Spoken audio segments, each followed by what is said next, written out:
having some flexibility around the supports and or the benefits. I do think many companies have benefits in place, which are great, but oftentimes there's not a lot of flexibility, and maybe a one size fits all format doesn't work for every individual caregiving situation.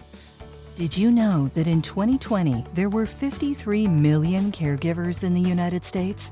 And by 2025, this number is expected to grow to 62.5 million.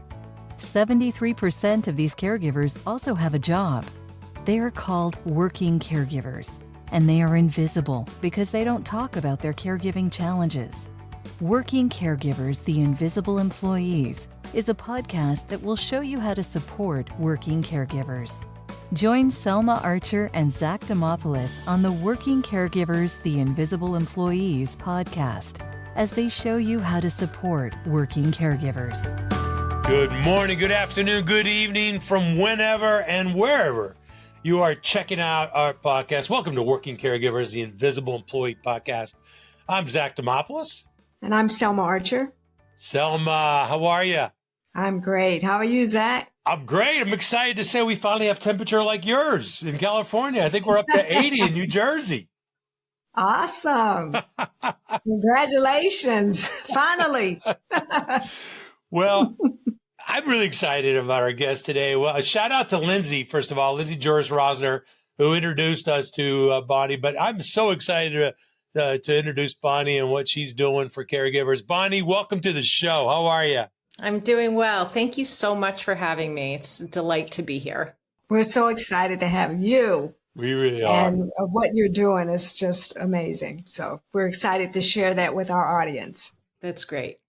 Hopefully we'll have a couple of laughs too as we go here. As you learn a little bit more about Bonnie, you'll see why I said that.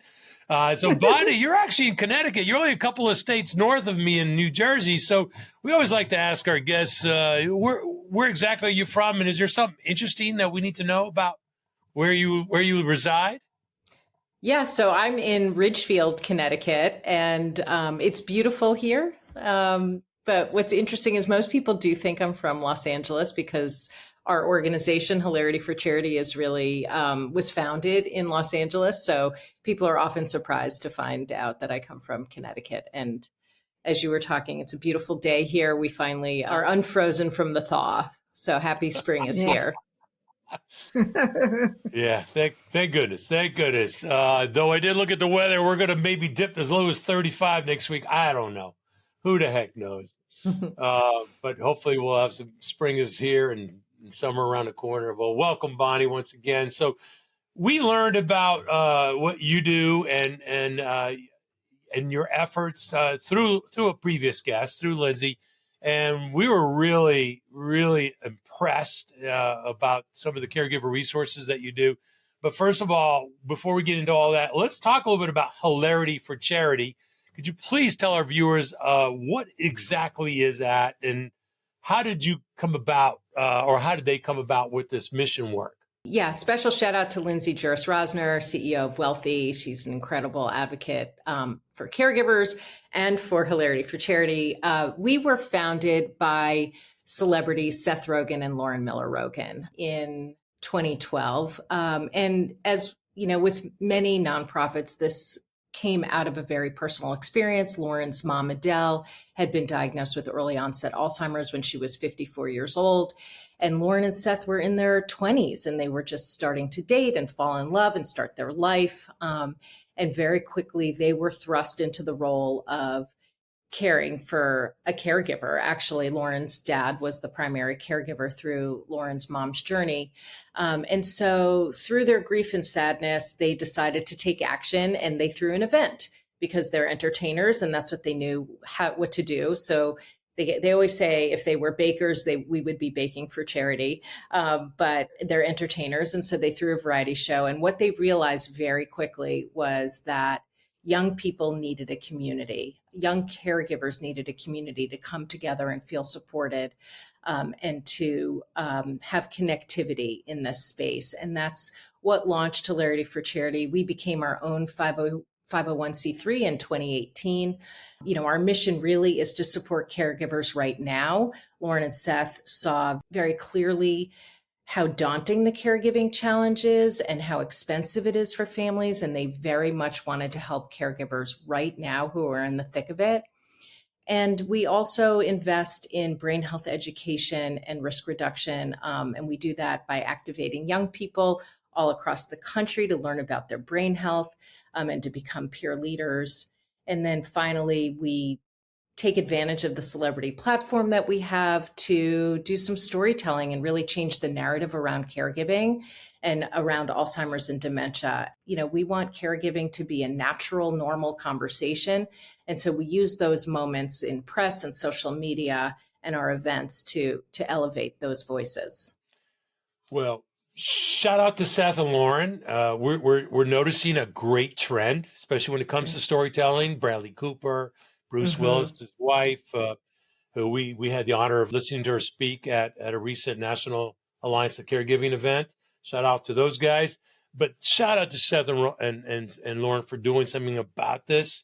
Do you feel, was there a certain gap, or were there specific issues that they're hoping to address with this? You mentioned they wanted to build a community. Do you feel like was there a specific reason or need that they saw that?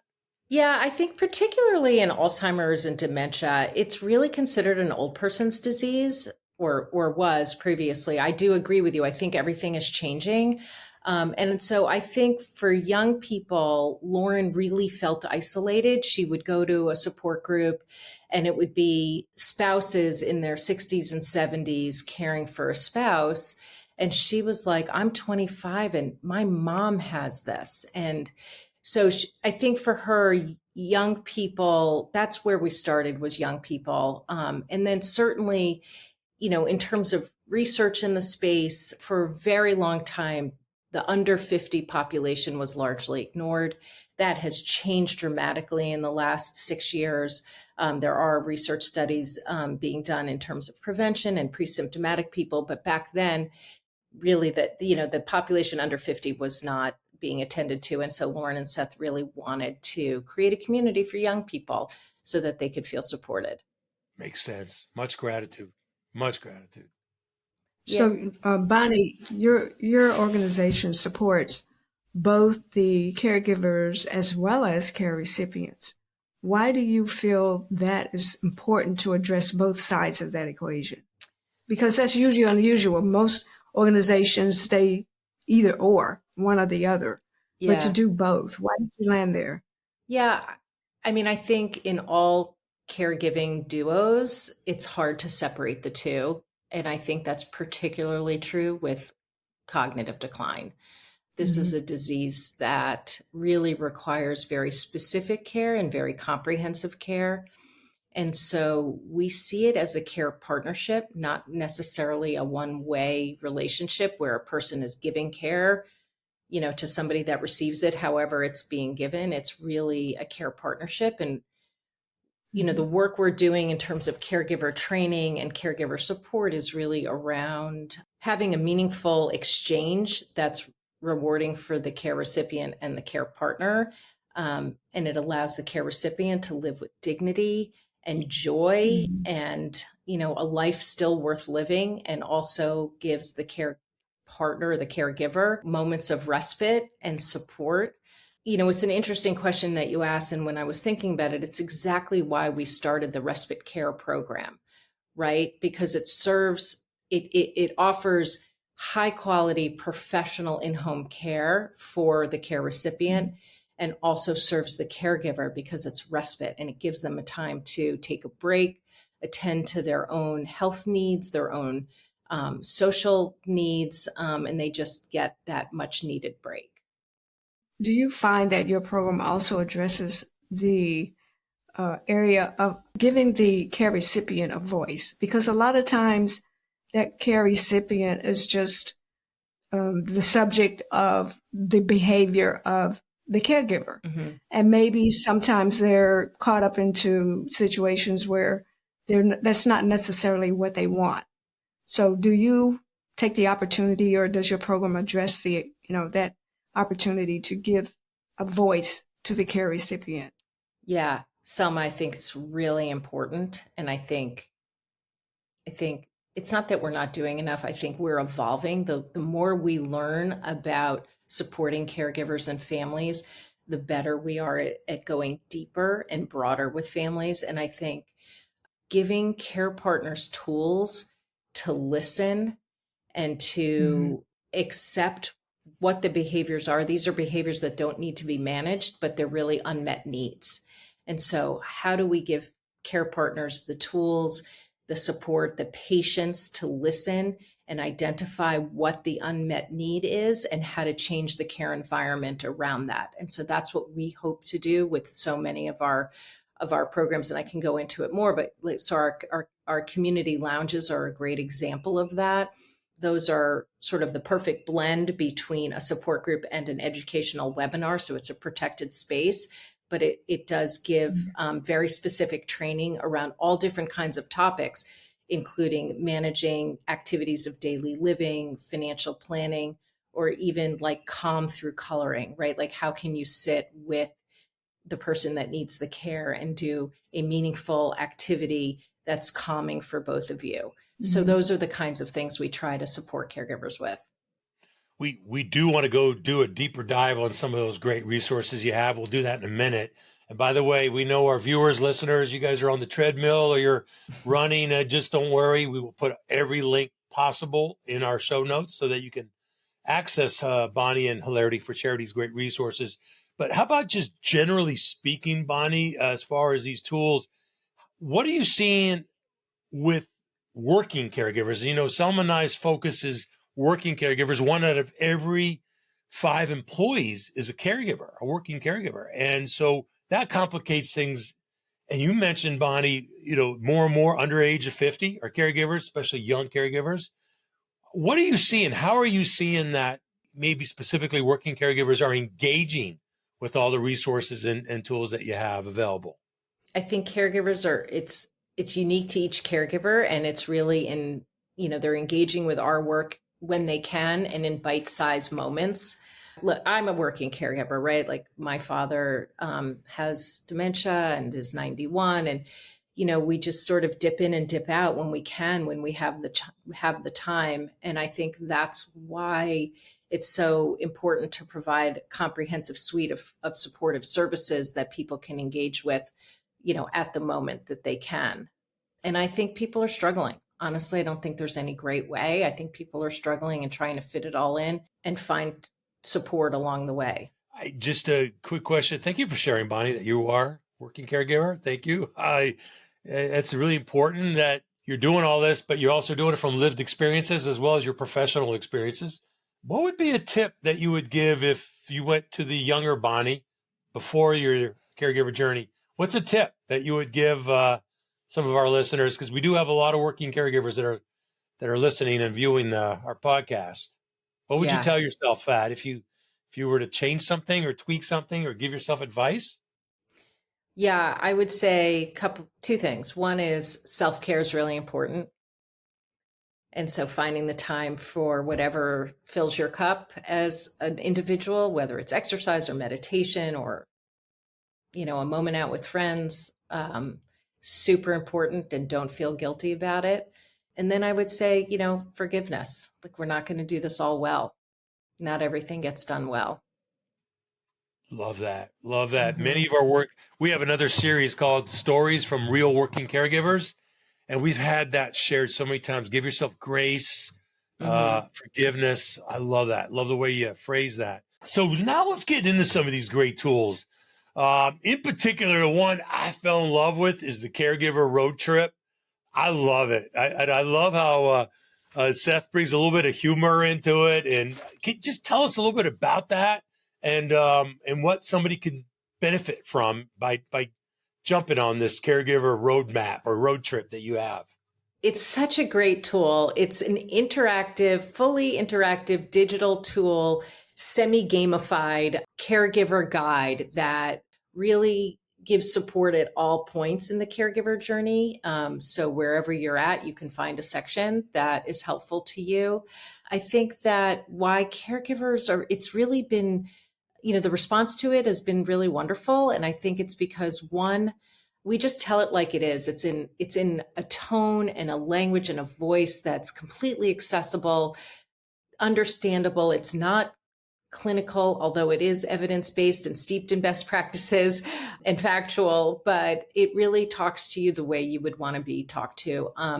And the story behind it is a little interesting. We have a group of young professionals that are volunteer for us. They wanted to be involved with us. They were caregivers at some point or are caregivers. And they said that they had wished there was a guide. They wished there was a guide that would tell them everything that they didn't know even to ask when they started on the journey.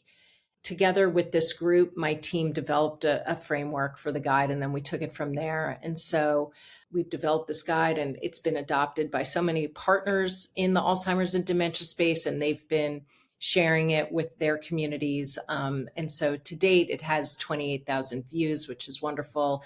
We're introducing new sections every year. And I want to say it covers a whole range of topics, including all the different types of dementia, how to get a diagnosis, what building your support team can look like, financial and legal concerns, palliative care, grief.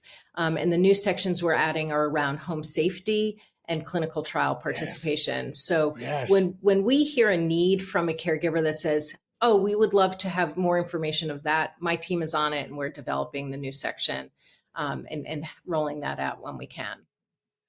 Selma and I have been working on our project now for about 7-8 years, and we have to give you kudos. It's the most comprehensive roadmap we've seen. It really is. Thank you. I love that it's easy to digest, and there's some humor in it. But people need that because there's so many books on caregiving and so many articles, and people tire of just give me the bottom line. So just one more question, follow up. So I haven't done it myself, and I'm going to, but does it tailor based on your answers, or how does it guide you as you're going through this roadmap? Yeah, there's a couple of different navigation tools that you can use. It doesn't have AI in it yet, but okay. You can nav either in the sidebar or through a drop-down menu. But you can really choose. It's like a digital book, so you could choose what chapter you want to go to. And there are quizzes embedded in it, and then it'll give you an answer based on your quiz answers. But yeah. It's meant to be very engaging and easy to use. Yeah, I'm looking at it right now, and I just love. I really just love how easy it is to use. We're going to encourage our listeners and viewers out there. We're going to put that link front and center. Just play with it. Go on there and just play with it. Even if you're not fully immersed in a caregiver journey right now, this prepares you before, during, and after, which Absolutely. I'm really glad to see. And thank you for addressing the post caregiver journey as well, or near end of life, because we tend to overlook that part. And we grieve not just the person we cared for, but we're grieving in the role that we had too, caregiver. Yeah. Role. Yeah. We have virtual support groups, right? So that's another program I just wanted to talk about very quickly. And we started that because Lauren, was trying to get support with an in-person support group, and ours are virtual. And she said she would drive an hour and a half and they were only every month. And if she missed a month or had too much traffic, it would be 2 months before she got support. And so ours are virtual, they're free, they're every week, they're run by credentialed, experienced facilitators. But to your point, so many caregivers stay in that cohort and stay in it even after their person passes. And so as a result of that, we've also started support groups for grieving folks, as well as, anticipatory grief. So Bonnie, our audience consists of a lot of employers and HR leaders, and we were just wondering, from your perspective, what is it that most employers and organizations are not doing to support their working caregivers? Yeah, one, I feel like there's so much hope because I am seeing employers embed caregiving supports for caregivers. But I think that the one thing they can do is really just normalize the conversation around it and encourage conversations. I think many managers don't even know that their employees are in caregiving situations. I also think many caregivers don't self-identify as caregivers. And so they may be experiencing a level of stress that they don't know why. Certainly parents don't necessarily consider themselves caregivers, which always is so interesting to me. Usually you're thinking if it's somebody ill or if there's a parent, an aging parent. I think, really understanding and listening. And I think having some flexibility around the supports and or the benefits. I do think many companies have benefits in place, which are great, but oftentimes there's not a lot of flexibility and maybe a one size fits all format doesn't work for every individual caregiving situation. I'll just put a plug in for caregiver PTO. My company does that. We have specific PTO for caregiving days, so you don't have to feel like you're giving up an actual vacation day to take care. You can use up all your PTO doing caregiving work. So consider that as an option. I like to ask you, you already given a couple of things that employers could be doing. I'd like you to, I'll do the plug for you. How about donate towards organizations like yourself to walk the talk? I mean, a lot of organizations are really trying. They're trying to be supportive, create a culture of care. But I did get, I do get your newsletter. And I did see last week you guys did a great campaign on World Health Day. And you talked about how 40% of the caregivers report high emotional stress, and many face higher rates of chronic illness than their peers. And Selma and I, we know this research. We try to evangelize this research, but you guys are doing a great job with that. What else is in the works as far as to help try to raise funds and help you? And how can an employer reach out and support you if they want to walk the talk? Absolutely. We would love to have support. Thank you for plugging that. We would love to talk to employers around program support, right? If an employer wanted to sponsor our support group program or our caregiver lounges, we have marketing opportunities for those types of programs, as well as for our work with young people and brain health and prevention. That's a whole other area where employers can really get involved, is giving brain health education to their workforce as a way to help prevent this disease. Certainly, we can talk to them about educational opportunities for that. We have a digital learning platform called HFC Universe. We have college chapters across the country, college and high school chapters called the Youth Movement Against Alzheimer's. So all of these programs are fundable and or opportunities for people to get involved with us. And then, of course, we have our large scale events. And so oftentimes employers love to buy packages of tickets and treat their colleagues or their employees to a fun night out with Seth Rogen. So there you have it. Yeah. And to know that that ticket purchase is going towards the resources that you guys are providing, that in turn comes back to that employer and their employees is just, it's more than just feel good. It makes sense. It really does. So thank you for sharing that. Yeah, thank you. Thank you for asking. I'll just add one more thing. We're happy to share the impact with the teams. So, for us, we get 150 applications for our respite grant program every month, and we can only afford to fund about 20% of them. And so we can share real world impact with how many families they're supporting or how many more families we were able to support with funding from an organization. And that's a real feel good for the employer and employees as well. Would it be appropriate to ask you ballpark, what is one respite event funding look like? I'm a bottom line kind of guy. Let's just get it out there, and then I'm going to challenge one of our employers to step forward. What are we looking at to fund to support that? So 1 hour of in-home respite care really equates to around $60. So, a $2,500 gift, let's say, will support 42 hours of in-home care, or 8 days, essentially. Employers, I'm going to throw a challenge out there. That is, that is a significant benefit for very little donation. And I say little because, look, organizations are fantastic. Employers support large chronic diseases and other efforts in communities. But this is a caregiver crisis that Selma and I constantly talk about, that we really could help in respite. Selma and I could both speak, and so can you, Bonnie, being that you're a caregiver. We could speak the value of what respite could bring to a It's a caregiver to help lifeline. them. Without a doubt. It'll impact Yeah. retention. It'll impact health costs, mental health costs, physical, financial. So thank you. Mm-hmm. Thank you for sharing that. We'll put the link on there. Thank you. Now we're going to have a little fun, Bonnie. We have some rapid fire questions for you. Are you ready? I'm ready. Okay. One word that describes the reality of caregiving today. Complex. A small act that makes a big difference for a caregiver. Showing up. And when I say that, I don't mean, hey, let me know how I can help.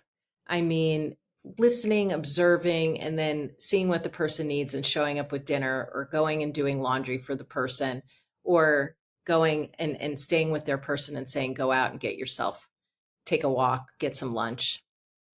One myth about caregiving you wish more people understood. Yeah, I think there's this myth that caregivers are superheroes, right? And so imagine being a caregiver with all of that emotional stress you all just talked about, saving the day and, being applauded, but really what they need is help and support. And so I think that makes a big difference if we just change the narrative around that, instead of dismissing their needs, by complimenting them or propping them up. We really need to be giving them support and tools and resources. Fill in the blank. Employers who support caregivers are future-proofing their workforce. What really makes you laugh? Seth Rogen's laugh. Thank you. So, that was great, Bonnie. That was so much fun. Thank you. I got to say this real quick. My wife and I have a favorite watering hole. Shout out to White Owl Tavern. There's a patron that comes there every time, and he sounds and laughs just like Seth Rogen. It's so iconic. Yeah, it makes me laugh. That's great. I do have one last question for you, and that is, if there is a working caregiver listening right now and they're feeling just totally overwhelmed with everything that's on their plate, what resource would you want them to walk away with, or what would you want them to hear from what we just discussed? Yeah, I mean, certainly HFC is here for you. And even if it's not an Alzheimer's or dementia caregiving situation, many of our tools are applicable, specifically the Caregiver Road Trip. Lots of tools and tricks in there for any caregivers. But I think, really try to find community because you're not alone. And that's what I would want people to know. So many people are in this situation, and oftentimes it's not talked about, but trust me, there are so many active caregivers in your network. And so find some community. That's awesome. Awesome. We cannot thank you personally enough, as well as your organization, Hilarity for Charity, for what you are doing on behalf of the 63 million caregivers out there. We can't thank you enough, Bonnie. What is, if an employer wants to reach out and accept our challenge, or either just learn more about how they can support you, what's the best way for them to do that? Yeah, they can go right to our website, wearehfc.org. Plenty of opportunities to make a donation. Or if they would like to reach out, just email info@wearehfc, and it'll make its way to me for sure. Very good. And the same thing goes for a caregiver. What's the best way they can learn more about? They can go to our website, wearehfc.org, and there's a caregiver tab, or they can email care@wearehfc.org. Thank you. Thank you so much, Bonnie. This was great. Thank you for all of your insights, and thank you for joining us today and sharing all of this with our audience. So many great resources. We are so happy that you were able to jump on with us. And I really hope that, what was it, 28,000 views? 28,000 views. Yes, so far. Yeah. We're planning to jump that, to help you jump that. It's going to jump. We're going to get a couple of more thousand on there. All right. But thank you, Bonnie, so much. Really. Thank you. It was so nice to meet you. Really appreciate the opportunity to share what we do. Thank you for tuning in. Be sure to catch new episodes of Working Caregivers, the Invisible Employees podcast, every other Tuesday. Please also visit our website, invisibleemployeeadvocates.com, to subscribe to our newsletter, purchase our book, and learn more about how we can help you strengthen your workplace to become more supportive of working caregivers.